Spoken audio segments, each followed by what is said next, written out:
কোন গোপনে মন ভেসেছে ধারাবাহিকে দেখেছি আমরা অনিকেত ফ্যামিলি নিয়ে আসছে।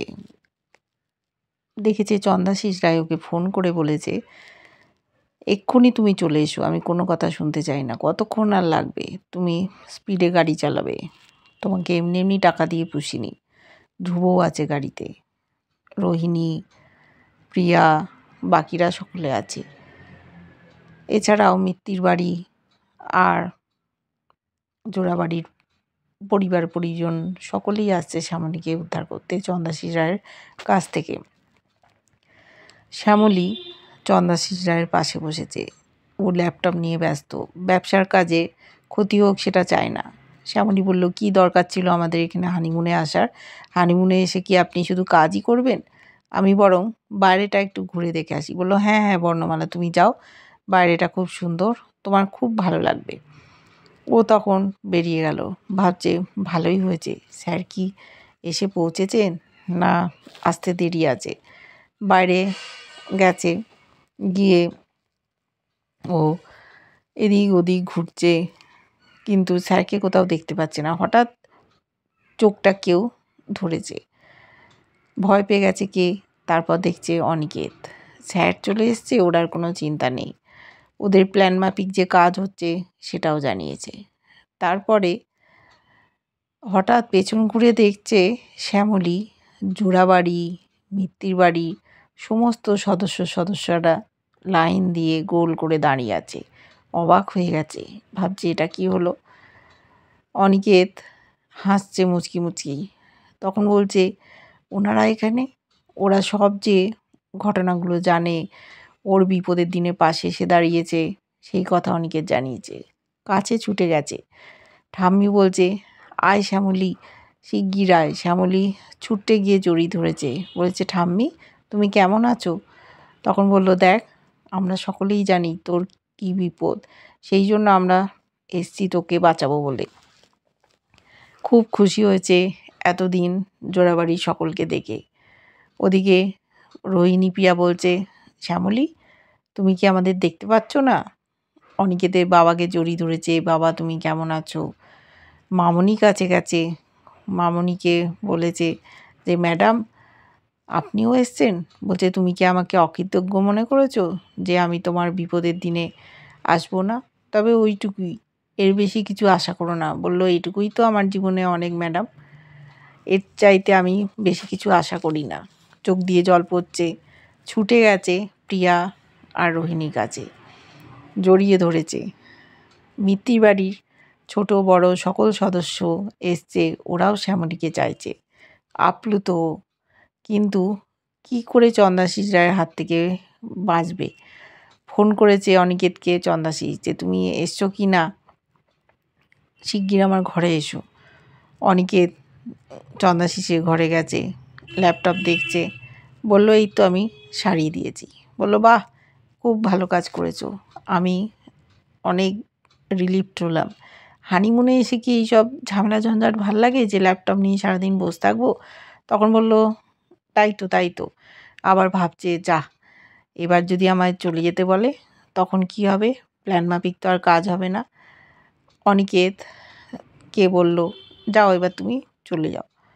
আর ম্যাডাম কোথায় জানতে চেয়েছে, বলল, ওই বাগানে একটু ঘুরে বেড়াচ্ছে, এখানে আমি কাজ করছি, হানিমুনে এসছি, ওর কি আর ভালো লাগে? তারপর বলল, তা ঠিক। অনিকেত তখন যাওয়ার আগে বলছে, দেখুন চন্দাশিসবাবু, আমি ল্যাপটপটা ঠিক করে দিয়েছি ঠিক কথা, কিন্তু আপনি তো এখানে 2-3 দিন থাকবেন, আবার যে কোনো মুহূর্তে ক্র্যাশ করে যেতে পারে। বলছে, কি আবার খারাপ হয়ে যেতে পারে? বলল, হ্যাঁ, তুমি তাহলে সেইভাবে সারাও। বলছে, সম্ভব না, আপনি যতক্ষণ না বাড়ি যাচ্ছেন বাড়ির ওয়াইফাইয়ের সঙ্গে কানেকশান করে তবে ঠিক করতে হবে। এখানে আমি টেম্পোরারি করেছি, যে কোনো মুহূর্তে আবার খারাপ হতে পারে। বলছে, না তাহলে তো তোমার যাওয়া হবে না, তোমাকে এখানেই থাকতে হবে, আমি তোমার জন্য এখানে একটা রুম বুক করে দিচ্ছি, তুমি এখানেই থাকো। বলছে, সে কি আমি এখানে থাকবো? তা কি করে সম্ভব? বলছে, হ্যাঁ তুমি এখানে থাকবে। তখন বলল, আমার গেট বেঙ্গল ক্যাটারারে কাজ আছে, আমি ওখানে কাজ করি। বলল, তোমাকে এরকম করলে হবে না, তোমার যাকে যাকে দরকার তাদেরকে তুমি ডেকে আনো, আমি একটা বড় রুম তোমার জন্য বুক করে দেবো। ও মনে মনে খুব খুশি হচ্ছে, প্ল্যানটা সাকসেসফুল হচ্ছে। এবার জোরাজুরি যখন করছে বলল আচ্ছা ঠিক আছে, বললো এই তো। হেসে হেসে অনেকে দরজা বন্ধ করে চলে গেল। ভাবছে চন্দাশিস, যাক আমি নিশ্চিন্ত হলাম, অনেকে তো এখানে রয়ে গেল। ওদিকে অনেকে তো থাকার পারমিশন পেয়ে গেল। চন্দাশিস ভাবছে বর্ণমালা তো বাইরে ঘুরছে, আমি ততক্ষণে স্নান করে রেডি হয়ে নিই, ইভিনিংয়ে আমরা ক্যান্ডেল লাইট ডিনার করব। দেখেছি শ্যামলী সকলের সাথে অপেক্ষা করছে, স্যার কেন এখনও এলো না? বিপদে পড়েনি তো? চন্দাশিস রায়কে কোনো ভরসা নেই। তারপর ওখানে অনিকেত উপস্থিত, এসেই বলল আমাদের প্ল্যান সাকসেসফুল হয়ে গেছে, অর্থাৎ ওখানে থাকবে অনিকেত। ওরা সকলে খুব খুশি। এবার সন্ধে হয়ে গেছে, চন্দাশিসের সাথে বর্ণমালা অর্থাৎ শ্যামলী সেজে গুজে এসছে ক্যান্ডেল লাইট ডিনার করতে। বসেছে ওরা, ওখানেই মদ্যপানের বন্দোবস্ত ছিল, গ্লাসে করে শ্যামলীকে দিয়েছে। ও এদিক ওদিক ঘুরে ঘুরে দেখছে, ভাবছে স্যার কোথায় গেলেন, কেন স্যার আসছেন না, এখানে কী সব হচ্ছে উনি কি দেখতে পাচ্ছেন না? চন্দাশিস বলছে দেখো বর্ণমালা, আমি ভালোবাসতে জানি, কিন্তু ভালোবাসার মানুষ যখন আমাকে ঠকায় আমি তখন তাকে একদম স্পেয়ার করি না, আমি সাথে সাথে তাকে গুলি করে শেষ করে দিই। তুমি নিশ্চয়ই এরকম করবে না। ও মনে মনে বলছে তুমি আমাকে ভালোবাসো, তুমি তো আমাকে ডিল করে বিয়ে করেছো শুকতারার জন্য, তাই এই ভালোবাসার কোনো মূল্যই নেই। ও মাথা নাড়ছে, সেই সময় হঠাৎ অনিকেত চলে এসেছে। চন্দাশিসকে বলছে প্রিয়া আর রোহিণীকে নিয়ে এসে যে এদের আমার কাজে লাগবে, তাই আমি এদেরকে সাথে করে নিয়ে এসেছি। বলো আচ্ছা আচ্ছা ঠিক আছে, তুমি ভেতরে যাও। ও চলে গেল। চলে যেতেই শ্যামলী আবার ইনসিকিওর ফিল করছে, স্যার কোথায় গেল, আমাকে কে বাঁচাবে? ওদিকে দেখেছিলাম ধ্রুব একটা প্ল্যান করেছে শ্যামলীদিকে কী করে বাঁচাবে। সামনেই একটা কোনো গুরুজির ছবি ছিল, সেইটা দেখে ওর মাথায় কিছু একটা প্ল্যান এসছে। ও আর জোনাকি সাধু বাবা আর সাধুনি সেজে এসছে, দুজনে মিলে নাচ গান হই হুল্লোড় করছে, পরিবারের লোকজনও উপস্থিত। ওখানে হোটেলের লোকেরাও আছে, বলছে আপনারা এতদিন পর এলেন, এমন গান বাজনা হচ্ছে যেন ওরা বিদেশি এইভাবে এসছে। বিরক্ত হচ্ছে চন্দাশিস, বলছে এখানে এইসব কী হচ্ছে, এইসব কাণ্ড, আমরা ডিনার করতে এসেছি। তখন হোটেলের লোক বলল দেখুন আপনারা তো এখানে আরেক দিন থাকবেন, কাল বরং আসবেন, আজকে ওনারা এসছেন অনেক দিন পর। এই নিয়ে তর্ক বিতর্ক চলছে, কেন এখানে গান বাজনা হচ্ছে, সাধু সন্ত মানুষ, ওদেরকে তো আটকানো যায় না, ওরা এখানে আসবেই। তখন মিত্তি বাড়ির দাদু বলছে এই যে এসছে এই সাধু বাবা 10 বছরের আগের ঘটনাও বলে দিতে পারে, কিংবা পরেও কি ঘটবে ভবিষ্যৎবাণী দিতে পারে। সমস্তটাই প্রথমে বলল ফলে না, তারপর বলছে হ্যাঁ সব ফলে যায়। চন্দাশিস বলছে একে দেখে তো মনে হচ্ছে কোনো কলেজ স্টুডেন্ট, 10 বছর আগের ঘটনা বলবে কি করে সম্ভব? বলছে ও সব পারে বাবাজি, ওরা নাচ গানে একেবারে হুল্লোড়ে মাতিয়ে রেখেছে। শ্যামলী মনে মনে ভাবছে ও স্যার তার মানে এইসব প্ল্যান করেছিলেন, এটা আসলে ধ্রুবর প্ল্যান।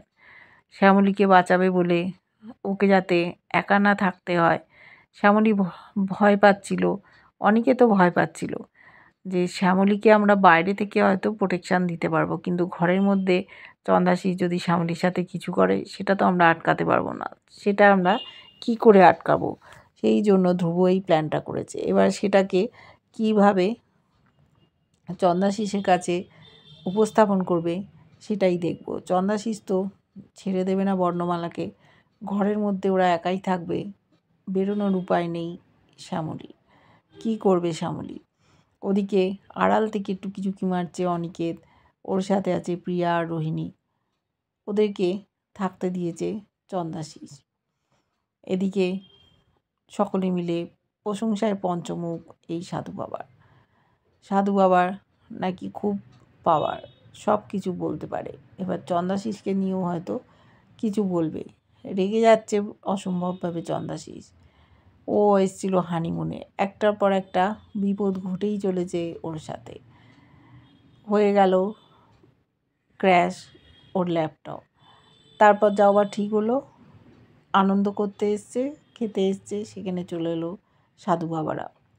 দেখেছি দুই পরিবারেরই দাদু ঠাম্মি সবাই আছে, পরিবারের লোকজন আছে।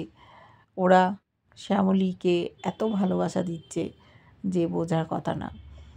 কীভাবে শ্যামলীকে চন্দাশিস রায়ের হাত থেকে উদ্ধার করে নিয়ে যাবে? চন্দাশিস তো ওকে সবার সামনেই বিয়ে করেছে, আর অনিকেতের সাথে তো ডিভোর্স হয়ে গেছিল, এই কথাটাও আমরা জানি। তাহলে চন্দাশিসের হাত থেকে কি করে শ্যামলীকে বাঁচাবে? চন্দাশিস তো ডিভোর্স দেবে না। এবার ব্যাপারটা অনেক জটিল হয়ে যাচ্ছে। দেখতে থাকবো ধারাবাহিকটা। কেমন লাগছে নতুন নতুন আপডেট অবশ্যই লাইক কমেন্ট করে জানিও। ভালো লাগলে চ্যানেলটা সাবস্ক্রাইব করা, যারা ফেসবুক পেজ থেকে দেখছো ফলো করে সাথে থাকার অনুরোধ রইল।